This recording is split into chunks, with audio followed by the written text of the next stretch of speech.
се пролеа реки човечка крв, се поднесоа забележани и незабележани од историјата неволји, страдања и маки, кои ги почувствува целото човештво, за 9 мај да биде голем и светол празник на слободолюбието.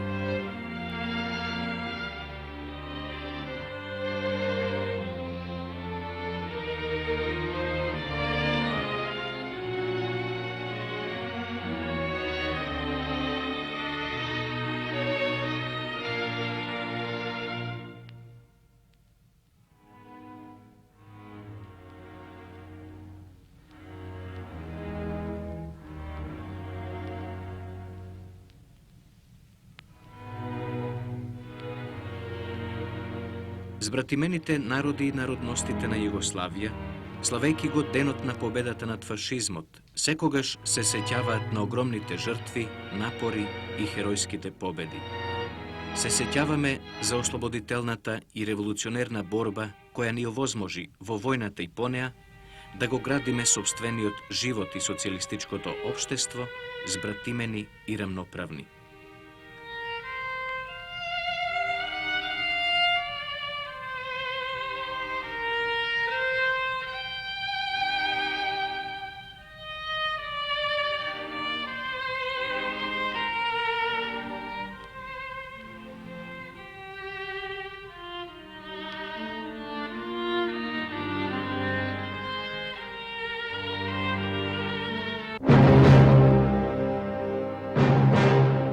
Фашизмот беше најекстремниот и најнечовечкиот еркулец на поробувачката идеологија и империалистичката практика.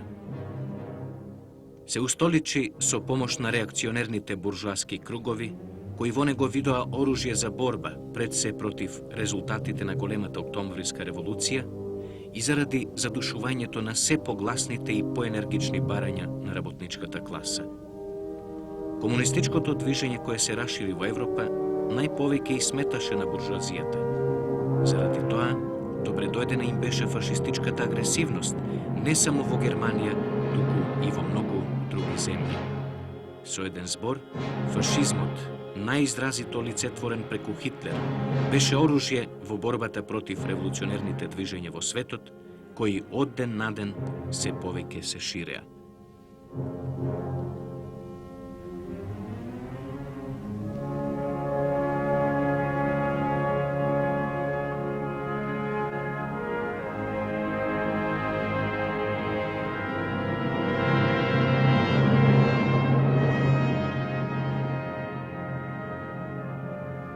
За да му се зададе на тој патолошки човечки изрод решителен и конечен пораз, беше потребно да се направи джиновски напор кој траеше неколку години. Во тој напор беше вградена антифашистичката борба и залагањето на сите прогресивни народи во светот. До крајот на пролетта 1941 година, фашистичките сили го окупираа поголемиот дел на Европа. Хитлер вршеше сериозни подготовки да го нападнат Советскиот сојуз, но предходно тој сакаше да ја заземат Бугарија, а Југославија да ја потчини на тој начин така што ќе ја вовлече во Тројниот пакт. На Југославија и се закани сериозна опасност да ја изгуби својата национална независност. Со својата долгогодишна противнародна политика, ненародните влади во Југославија, почнувајќи од онаа на Милан Стојадиновиќ од 35-тите години, па потоа на Цветковиќ Мачек, кои не можеа во земјата да спроведат стабилизација, плашејќи се од засиленото револуционерно движење на работничките и народните маси предводени од Комунистичката партија на Југославија, во својата надворешна политика се ориентираа кон фашистичките земји. Тие систематски го слабеа отпорот во земјата, а државата ја ставаа во улога на играчка во рацете на големите сили. Тие уште во самиот почеток на заканата му се ставија на услуга на фашизмот, слично како што тоа го сторија и ненародните режими на некои соседни земји на Балканското поднебје. Резултат на таквата политика на владеечките кругови беше и потпишувањето на спогодбата за пристапување на Југославија кон Тројниот пакт. Спокойните и задоволни лица на председателот на кралската влада Драгиша Цветковиќ и хитлеровиот министер за надворешни работи Рибентроп беа од краток век. Тој чин на подпишувањето на пактот за нашата земја и народот представува врв на издајничката политика на дотогашните режими спротивно на интересите на народот. Веста за пристапувањето на Југославија кон Тројниот пакт предизвика голем револт и незадоволство кај сите патриотски сили во земјата, кои предводени од комунистите со масовни демонстрации низ целата земја ја изразуваа својата решеност да ја бранат националната независност. Тие сакаа самите да ја создаваат својата историја и да си го најдат вистинското место во тој светски судир кој веќе се распламтуваше.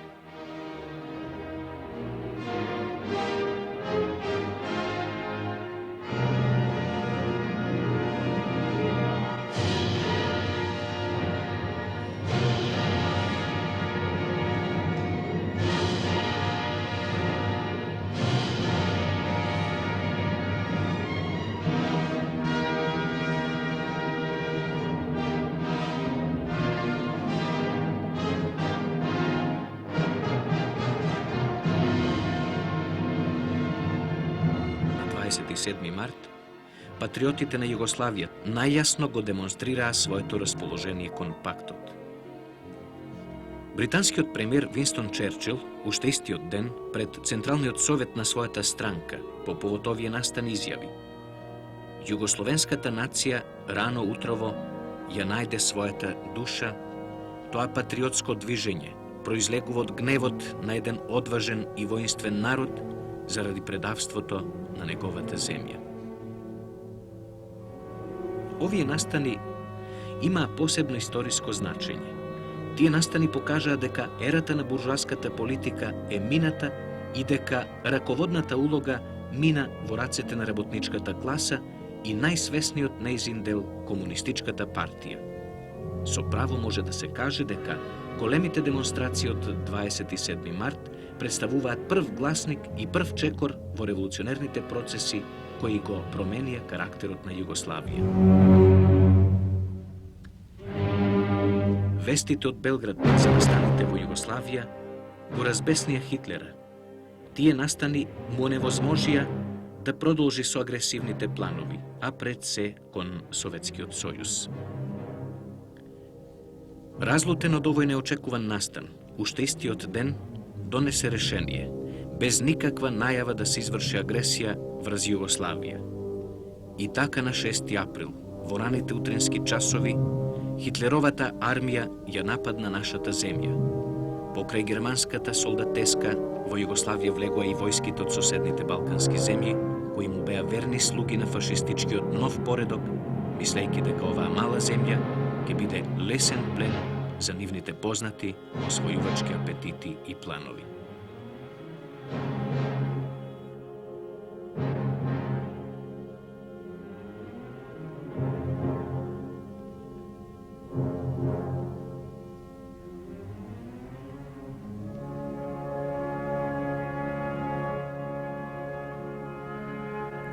Кралството Југославија не беше спремно за одбрана.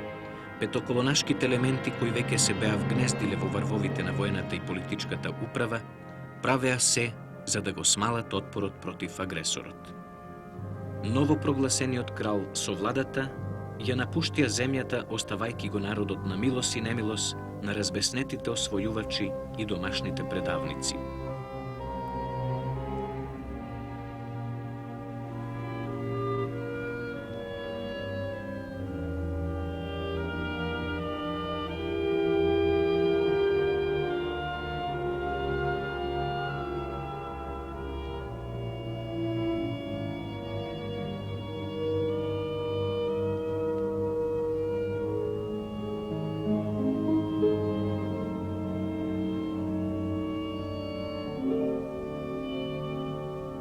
Со веќе оствареното единство во своите редови, со длабоки корени и верба во народот која ја стекна со истрајна долгогодишна борба за неговите животни интереси, Комунистичката партија на Југославија беше спремна во овие судбоносни мигови да застане начело на најшироките народни маси против фашистичкиот агресор и домашните предавници.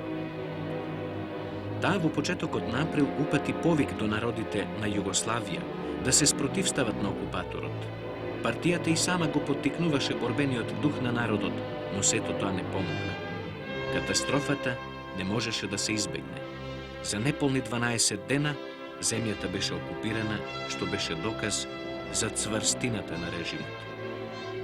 По краткотрајниот отпор, издадени од своите врвови, југословенските војници беа принудени да го предадат оружјето.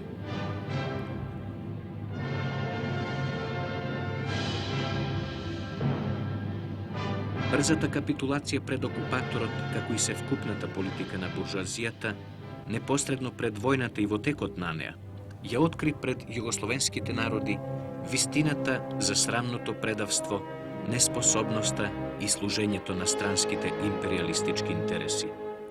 Земјата беше распарчена.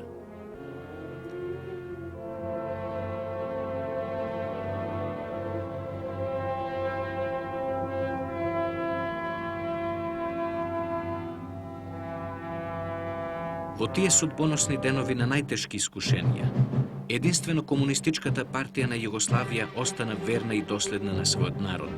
Само таа беше повикана и способна судбината на своите југословенски народи да ја земе во своји раце. Во текот на мај и јуни, ширум целата земја, се формираат ударни и диверзански групи, чие јадро беше сочинето од членови на партијата и СКОИ.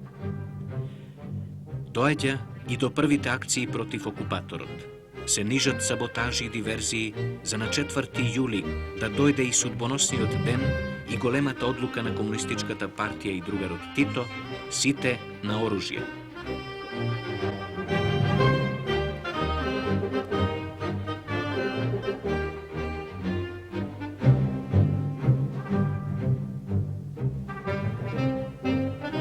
Започна решавачката и судбоносна борба против најголемите непријатели на слободата.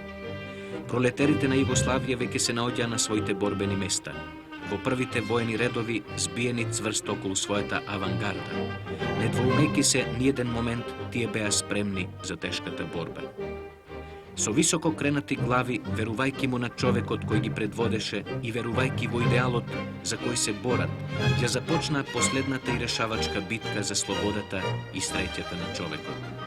4 јули беше само еден знак за отпочнување на долго подготвуваната општонародна борба на југословенските народи и народности. Повикот на партијата ги стави во движење, во борба, сите патриотски сили во земјата, секое катче на населена Југославија беше на нозе. Традициите на борбата за правда на славните предци не смееше да се заборави. Тито, народниот водач и стратег на борбата и револуцијата на југословенските народи и народности, смело и со голема одговорност ја поведе таа голема и херојска војска по тешкиот, но славен пат кој водеше кон слободата.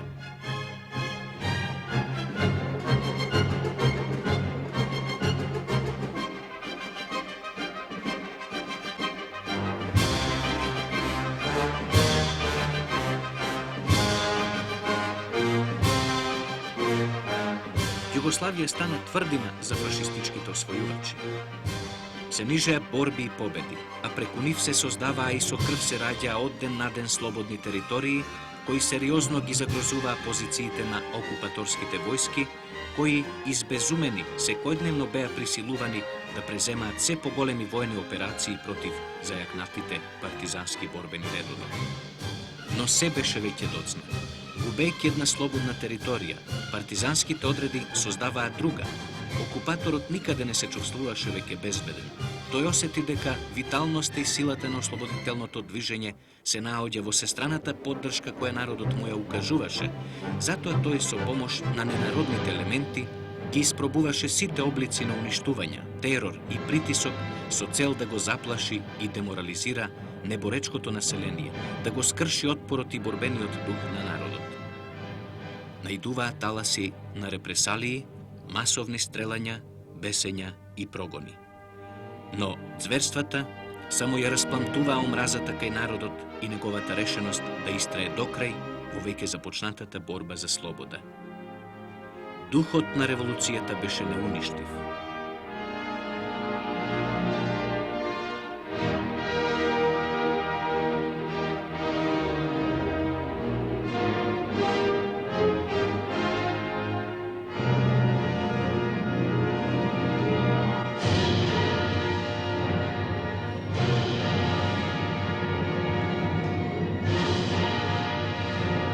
Романија, Козара, Сутјеска, Неретва, Козјак и многу други херојски боишта кои зборуваат за истрајноста, тешкотиите, искушенијата и големото дело, ќе станат символи за невидените подвизи на нашите борци кои на тој начин ги испишаа најславните страници во нашата историја. Големината и делото на нашата револуција може да се види и од извештајот на шефот на германскиот управен штаб во Србија, доктор Херолд Турнер, испратен во Берлин есента 1941 година, во кој меѓу другото пишува: Во оваа земја народот не познава авторитети, сите наши обиди народот да се канализира во еден конструктивен правец и да се одвои од комунистите пропаднаа. На комунистите им успеа околу своите пароли да го соберат поголемиот дел на народот. Позициите на партизаните во шумите се такви што е невозможно да се погодат в срце. Не помагаат ни зајакнатите пропаганди кои зборуваат за тоа дека на болшевиците на фронтот лошо им оди. Добивам впечаток дека ни веста за капитулацијата на Советскиот сојуз не би довела до капитулација на овие бандити кои се жилави како ѓаволи. Освен тоа, нивната организација може да биде класичен пример на најдобра тајна организација. Многумина би можеле од нив да учат.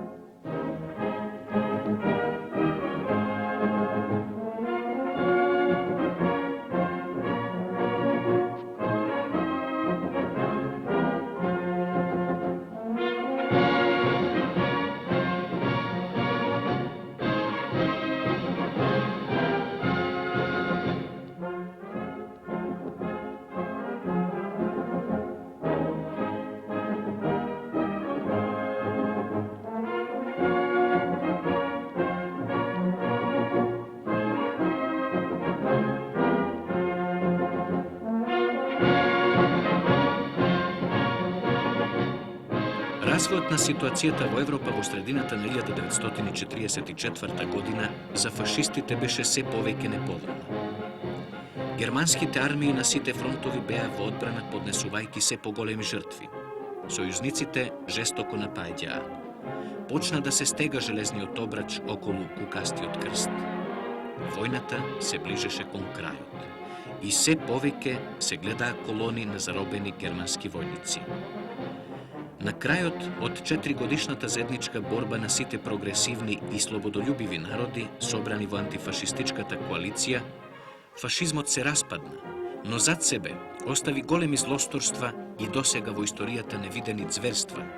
Кукастиот крст падна, а на негово место во напатениот свет се завиори знамето на слободата. Со тоа, Втората светска војна заврши.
50 милиони човечки жртви.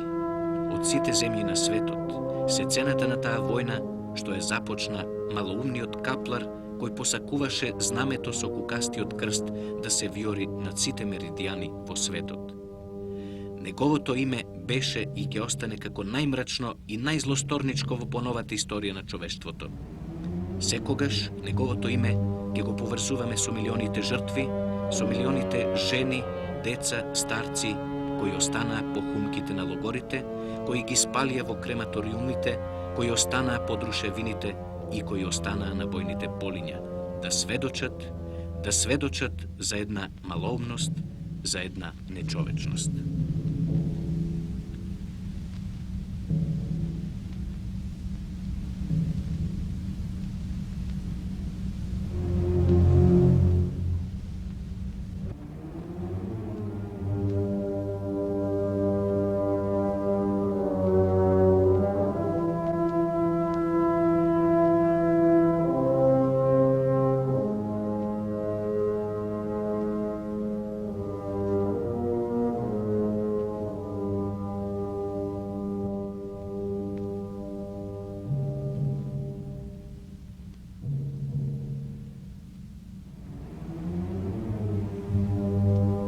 Сите народи кои беа зафатени од пожарот на Втората светска војна го дадоа својот придонес за гасење на истиот.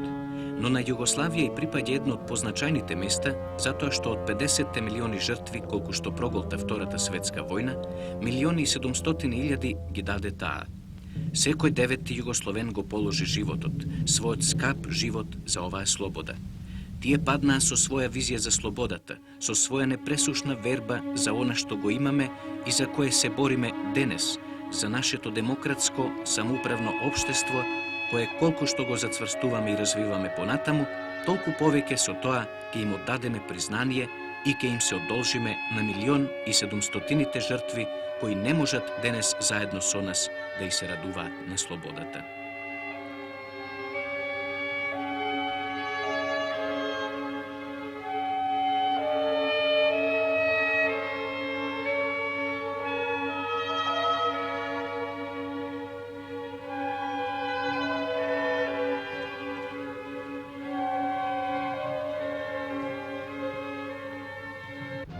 Деветти мај, денот на победата над фашизмот, не е само наш голем и светол празник, туку и траен, вечен споменик на сите оние што останаа на бојните полиња по сите меридијани на светот.